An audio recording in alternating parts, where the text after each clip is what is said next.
Hello, today I will read Exodus chapter 23. In chapter 22 and 21 there were different uh, stories. Different things and how you can apply the law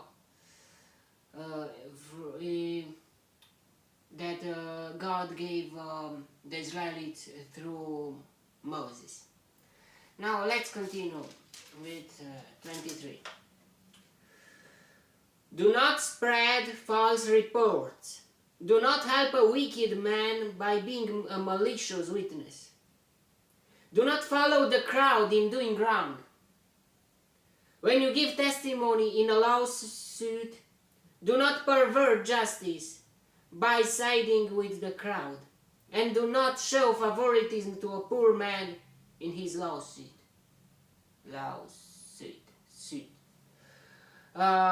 If you come across your enemy's ox or donkey wandering off, be sure to take it back to him. If you see the donkey of someone who hates you fallen down under its load, do not leave it there. Be sure you help him with it. So at first it was do not follow the crowd in doing wrong, and you must not be something like if the majority is saying so, I say so too, even if it's wrong. No, you must make justice, and the righteousness must be on power. And here, not just majority. If a poor man or a rich man, it's not. Do not make favoritism. And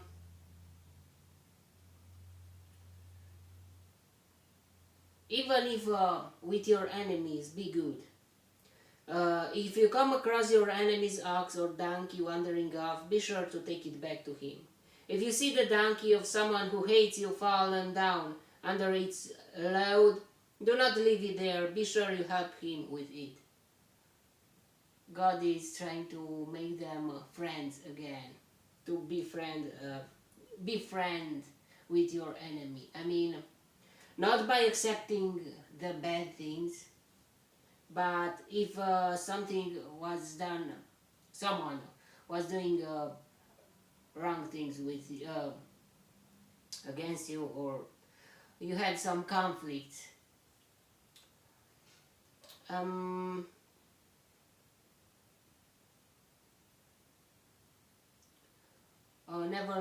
let the righteousness or the justice, the good things down, but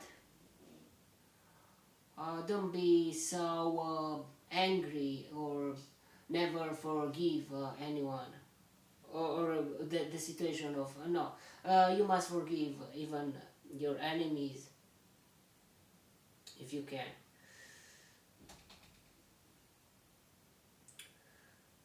Do not deny justice to your poor people in their lawsuits.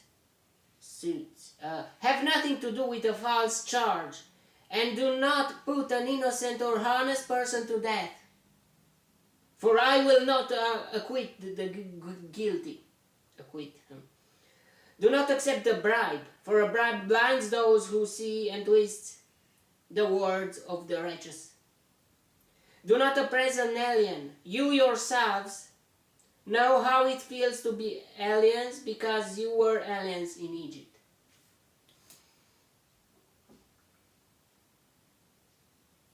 For 6 years, and with our alien, with a stranger, are we okay? Do not oppress them. For 6 years you are to sow your fields and harvest the crops. But during the 7th year, let the land lie unplowed and unused. and unused. Then the poor among your people may get food from it, and the wild animals may eat what they live. Do the same with your vineyard and your olive grove. 6 days do your work, but on the seventh day do not work, so that your ox and your donkey may rest, and the slave born in your household and the alien as well may be refreshed. Be careful to do everything I have said to you. Do not invoke the names of other gods. Do not let them be heard on your lips. 3 times a year you are to celebrate a festival to me. Celebrate the feast of unleavened bread. For 7 days eat bread made without yeast, as I commanded you. Do this at the appointed time in the month of Abib, for in that month you came out of Egypt. No one is to appear before me empty-handed. Celebrate the feast of harvest with the first fruits of the crops you sow in your field. Celebrate the feast of ingathering at the end of the year, when you gather in your crops from the field. 3 times a year all the men are to appear before the sovereign Lord. Do not offer the blood of a sacrifice to me along with anything containing yeast. Very interesting. The yeast was seen like something that is fermenting and is not okay. The fat of my festival offerings must be not kept until morning. Bring the best of the first fruits of your soil to the house of the Lord your God. Do not cook a young goat in its mother's milk. Here we see that the separation between the good things and bad things. I mean, without yeast, and to not be kept until the morning, to not expire that food, that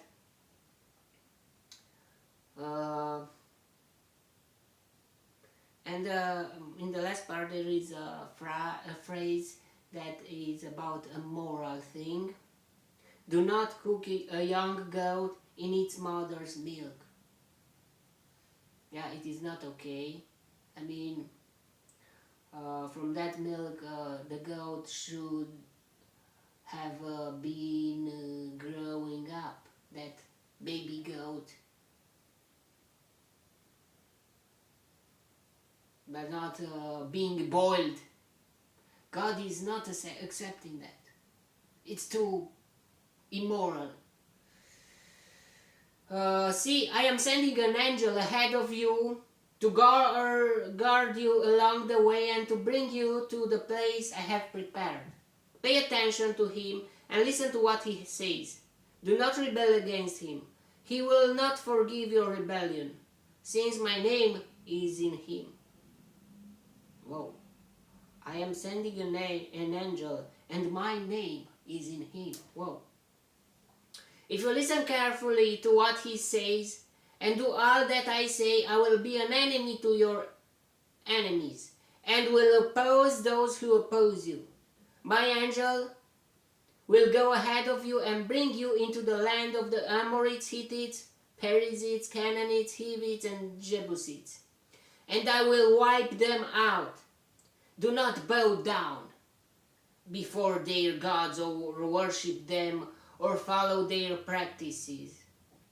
You must demolish them and break their sacred stones to pieces.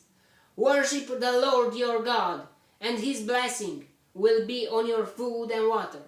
I will take away sickness from among you, and none will miscarry or be barren in your land. I will give you a full lifespan. Whoa. So much promises, good promises. but there were conditionated with some conditions. I will send my terror ahead of you and throw into confusion every nation you encounter. I will make all your enemies turn their backs and run. I will send the hornet ahead of you to drive the Hivites, Canaanites, and Hittites out of your way. But I will not drive them out in a single year, because the land would become desolate and the wild animals too numerous for you. Little by little I will drive them out before you, until you have increased enough to take possession of the land. So now we see why God still waited. He promised to the Abraham that he will give that land to him, but he was just him and his wife. And then Agar and Ishmael and another wife, but servant of her first wife, and it was very weird. And even now, until you have increased enough to take possession of the land, there were maybe 1 million or more, with women and children, and 600,000 of men that could be soldiers, but maybe 1 million or more than 1 million of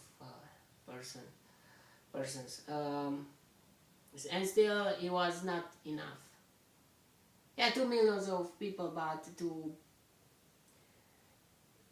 take possession of the land, the whole land. As we see now, a big city have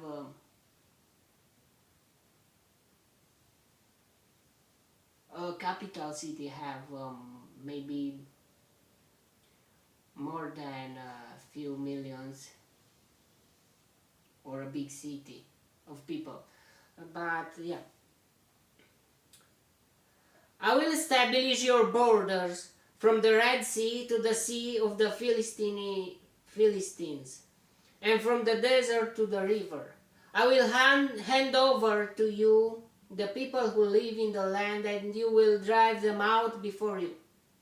Do not make a covenant with them or with their gods. Do not let them live in your land, or they will cause you to sin against me, because the worship of their gods will certainly be a snare to you. Well, so it was with conditions.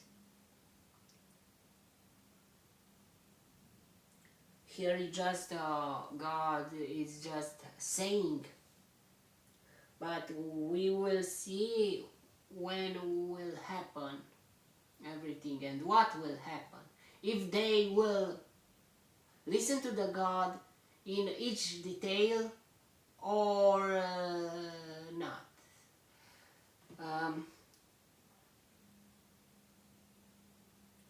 May the God now we see how important it is to listen to the God in all details and never forget anything.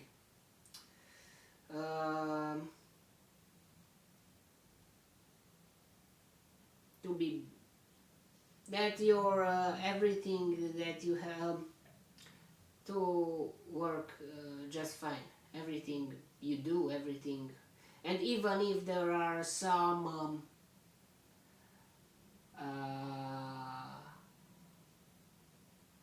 tests from God to form your character, still I think you will have success even with those.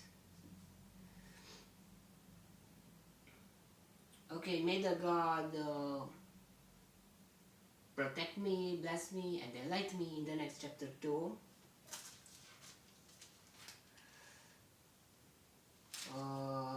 and if He wants, you will see me there too. God bless you all and goodbye.